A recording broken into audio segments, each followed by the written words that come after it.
മറ്റേ തട്ടിക്കൊണ്ടുപോകണേ അഭിഷേകന് രക്ഷിക്കാൻ വിളിക്കും. ഒന്ന് രക്ഷിക്കൂടെ? ആലോചിക്കട്ടെ.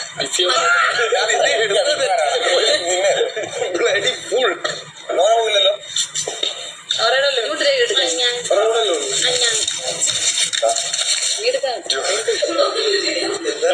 ഓക്കെ, അടുത്ത ബിഗ് ബോസ് സീസണിൽ ഒരു ക്യാമറയുടെ കുറവ് നികത്താൻ ഒരാളെ ആവശ്യം വന്നാൽ അതിനെ ആരെ തിരഞ്ഞെടുക്കും? അടുത്ത ബിഗ് ബോസ് സീസണിൽ ഒരു ക്യാമറയുടെ കുറവ് നികത്താൻ ഒരാളെ, അതായത് ക്യാമറയ്ക്ക് ഒരാളെ എല്ലായിടവും ഒരാള്.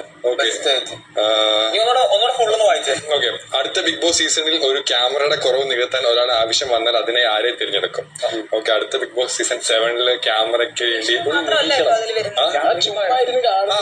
ഞാൻ സായിയെ പറയും. സായി ഈ ഒരു 360 വ്യൂവിൽ കാണുന്ന ഒരു പേഴ്സൺ ആണെന്ന് എനിക്ക് തോന്നിയിട്ടുണ്ട്.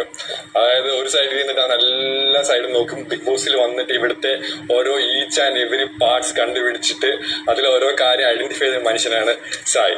സോ അവൻ അടുത്ത സീസണിൽ ക്യാമറ ആയിട്ട് നിൽക്കുകയാണെങ്കിൽ അവൻ എല്ലാ കണ്ടസ്റ്റൻസിന്റെ കാര്യങ്ങളും പിന്നെ അവരുടെ ബാക്ക്ഗ്രൗണ്ടും തപ്പി കയറി ഇവിടെ വരും. ഓരോ കണ്ടസ്റ്റൻസ് എവിടൊക്കെ പോയിട്ടുണ്ട് അവരുടെ എന്താ പറയാ ബ്ലൂ പ്രിന്റ് തപ്പി കയറി ആ ജാതകം വരെ തപ്പിയെടുക്കും. അതുപോലെ ഇവിടുത്തെ ഓരോ ക്യാമറയും അതിന്റെ വാതിലിനപ്പുറം എന്തൊക്കെ ഉണ്ടെന്ന് കണ്ടുപിടിക്കുന്ന ഒരു മനുഷ്യനാണ് സായി. സോ അവനെ ഞാൻ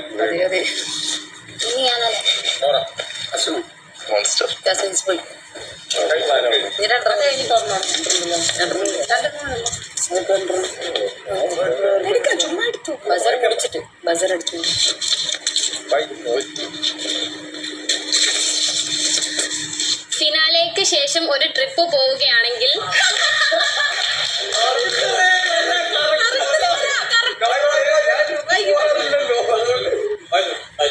ഈ കൂട്ടത്തിൽ നിന്നും ആരെ ഒഴിവാക്കും?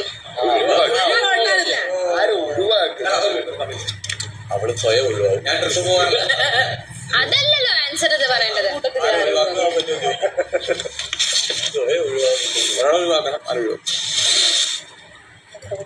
ഓക്കെ,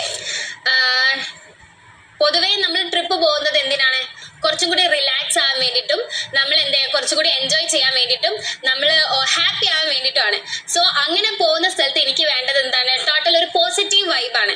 അല്ലാതെ അവിടെ എനിക്കൊരു ഫൈറ്റോ കാര്യങ്ങളോ അതോ ഇതൊന്നല്ല. എനിക്ക് വേണ്ട സാധനം അതല്ല. അപ്പൊ ഒരു ട്രിപ്പ് പോവുകയാണെങ്കിൽ ഞാൻ സിജോ ചേട്ടനെ ഒഴിവാക്കും. ബിക്കോസ് അവിടെ എനിക്ക് അഭിപ്രായ വ്യത്യാസങ്ങൾ ഉണ്ടാവേണ്ട. എനിക്ക് വേണ്ടത് ഒരു കാമായിട്ടുള്ള ഒരു അന്തരീക്ഷമാണ് വേണ്ടത്. ക്യാമായിട്ടുള്ളൊരു അന്തരീക്ഷമാണ് വേണ്ടത്. ആ ഒരു റീസൺ കൊണ്ടും പല അഭിപ്രായങ്ങൾ ഇവിടെയും ഇനി ട്രിപ്പ് പോകുന്ന സമയത്ത് അവിടെയും ഒരു അഭിപ്രായ വ്യത്യാസം ഉണ്ടെങ്കിൽ ഹാൻഡിൽ ചെയ്യാൻ പറ്റാത്തതിൽ സമാധാനവും പീസും വേണമല്ലോ എൻഡ് ഓഫ് ദി ഡേ ലൈഫില്. സോ സിജോ ചേട്ടൻ.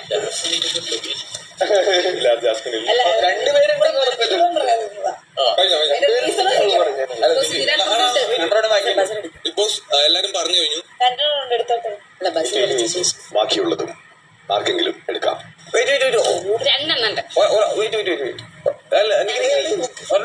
അല്ലല്ല ലോറയുടെ എടുക്കാം. പറ്റോ? അത് കഴിയട്ടെ. ആ പ്രോസസ് തന്നെ പോട്ടെ. നിങ്ങളൊരു കല്യാണം മുടക്കാൻ പോവുകയാണെങ്കിൽ ആരെ കൂടെ കൂട്ടും? തന്നെ കല്യാണം മുടക്കാൻ പോവുകയാണെങ്കിൽ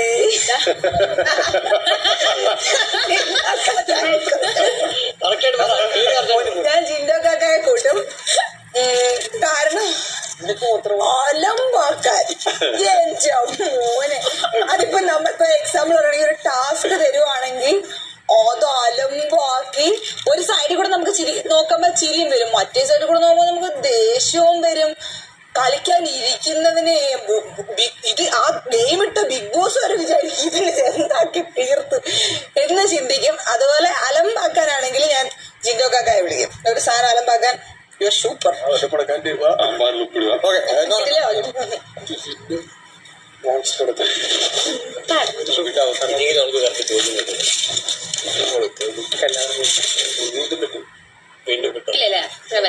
നിങ്ങളൊരു സാമ്രാജ്യം കെട്ടിപ്പടുക്കുകയാണെങ്കിൽ ആരെ അതിന്റെ കാവൽക്കാരനായി നിയമിക്കും? ഓക്കെ,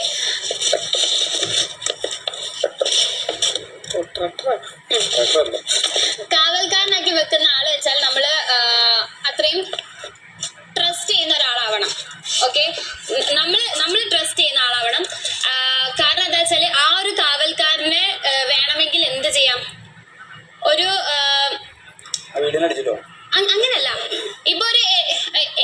എനിക്ക് നേരെ ഒരു എതിരാളി വരാണെങ്കിൽ വേണമെങ്കിൽ അതിനെ കടത്തി വിടും ചെയ്യാം, വേണമെങ്കിൽ പല കാര്യങ്ങളും ചെയ്യാം.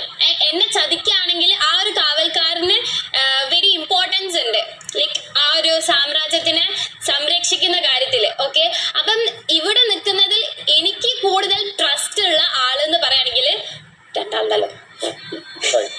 ഓക്കെ, എന്നാൽ അതിൽ കുറച്ചുകൂടി എനിക്കൊരു ഇന്നസെന്റ് സോൾ എന്നുള്ള രീതിയിൽ എനിക്ക് കൂടുതൽ ട്രസ്റ്റ് ഉള്ളത് ഋഷിനെയാണ്. ഇതിലും വലുത് എന്തോ വരാനുണ്ട് കേട്ടോ. എന്തോ വരാനുണ്ട്. അത് ഇങ്ങനെ പോയത് വിചാരിച്ചോ നീ കാവൽക്കാരനാക്കലോ. ബിഗ് ബോസ് വിജയ് സിനിമ കണ്ടോ കാവല്. അടുത്തടി അവിടെ അവിടെ എന്തോ വരാനുണ്ട്. വലിയ എന്തുവാ വലിയ എന്തോ വരുന്നുണ്ട്. രാവിലെ ശബ്ദത്തിലില്ലേ